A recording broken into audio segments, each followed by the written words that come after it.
It's a month into the semester, and you know it's coming whether you're ready or not. You can't hide from it. You can't download one off from the internet and pass it off as your own. That's plagiarism, and it's a crime. And you can't use that old grade school excuse, my dog ate my homework. This is high school or college. Come on now. It's the end of the semester research paper. And whether writing is your forte or not, I want to give you just a few easy steps for writing a successful research paper and sharpening your writing skills all at the same time. Let's say you have 8 weeks before this paper is due. Obviously, some of you may have a little more time and some of you may have shorter time. So whatever these steps, the next steps are, I want you to accommodate them according to your time frame.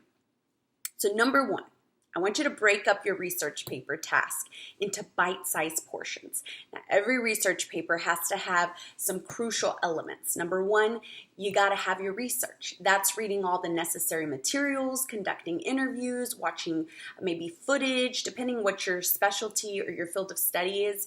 You got to have library visits. You got to check out books or maybe print out online articles or download them, etc. So you got to give sufficient time to the research process. Then you've got your introduction. You've got your body of your paper. It could be, that all depends on the style or the type of paper you're writing. If you're writing an argumentative, if you're writing a compare and contrast, an analysis. So you got to know what kind of paper you're writing and then accommodate it accordingly. And that's going to include maybe a first, second, and third paragraph, your body. And then you got to have your conclusion, which brings it all together, sums up your analysis really nicely. Then at the very end of your paper, you're going to have your bibliography, your works cited, or your reference page, depending what style or format you're using. And before turning that paper in, you got to have some time for proofreading, editing that paper, and then finalizing that paper according to the standards provided in the syllabus. So that's step one. You take all those steps and put them break them up into bite-sized portions that you can do. Number two, schedule all of those steps onto a calendar. If you need to put it on your iPhone to remind yourself, by all means do so.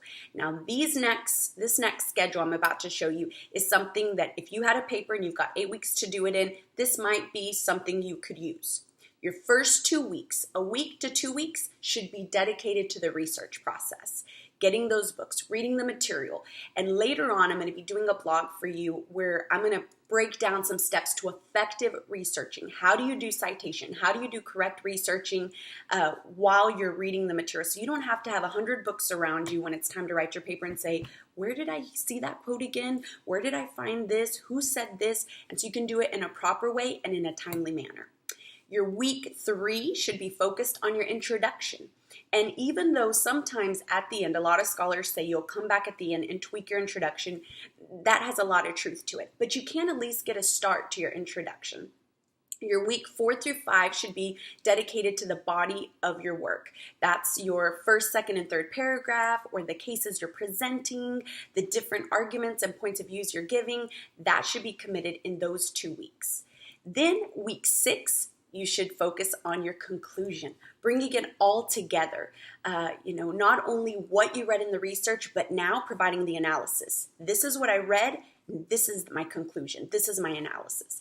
Week 7 should be dedicated to your biography or your works cited page, your reference. Be sure that you have that all in the correct citation format. If you're using Turabian, MLA, Chicago, MLA is my favorite, by the way. Whatever it is, be sure that it's done correctly. It gives you sufficient time to read through those manuals and make sure the formatting is correct. And also, I would recommend in that last week that you schedule an appointment with a teacher, with an editor, or if your college campus has a write site or writing lab, schedule an appointment with someone there. I used to work at a writing center back at Texas Women's University, and I love being able to help students just edit and proofread their work, kind of talk them through the process. It is so helpful, and it kind of takes that intimidating factor of just taking a paper you put together, maybe last minute presenting to your professor and just hoping and praying that you get a good grade. No, go through the process. There's people there, educated people, skilled writers that are good at that proofreading process and that can help you and also sharpen some of those proofreading tools while they're there right next to you working through it. You want to be sure everything's correct.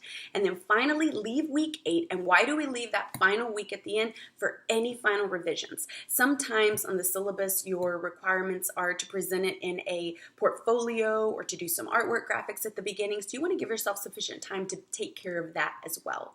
Now, the next thing is if you ever finish a step early, then go ahead and move on to the next step. Don't wait and say, oh, I finished 1 week early. I'm going to just wait and diddle-daddle here for another week. No, don't blow off time. Go ahead and jump into the next step because it always it provides you just a little extra time for that proofreading process. Also, be sure you have a tutor. I'm going to emphasize this. A tutor, a teacher, or Right Sight Writing Lab expert read through your paper. You need an outside pair of eyes that can help you detect any errors that maybe you have overlooked in the writing process. Let's say if you've had 8 weeks, you've been looking at the same paper, the same sentences 8 weeks in a row. And so sometimes our eyes just become immune to the errors that are there, and we need an extra set of eyes to help us. Also, be sure your paper fulfills, again, all the requirements laid out in the syllabus. It's written in the correct tone and point of view. If it's to be in first person point of view, second person, if you can use I, if you write to you, if it has to have an academic tone, then it needs to be very objective, third person point of view. Remember, you are not writing a text message to a friend. You're not having an informal conversation with your BFF. Your paper is an academic demonstration of your knowledge and an analysis of all the research you've done. So it should be represented in that way. So be sure that you take the time to make sure that it's coming across in such a manner. And finally, be sure your paper has a continual, seamless flow, good transitions between paragraphs, your engaging introduction, which I remember I taught elementary writing and also worked with writing teachers in middle school, and that's a constant. That's something we've always learned. You want to hook them in the beginning, get their attention, lay out your argument in such a way that by the time they get to the conclusion or your final analysis, they can say, I see how they got here. I connected the dots. It all makes sense. You do not want your paragraphs to be isolated islands or isolated just citations from different authors or different scholars or books you've read. No, it needs to connect, and you're the voice that's going to connect all these thoughts and theories together, and then bam, in your conclusion, tie it up with a little bow, close it up, and voila, you're done. All right? Feel free to leave any questions about any of these steps or any comments in the comment section below. I'm happy to assist you in any way if I can, and I guess it's off to your research, so happy writing.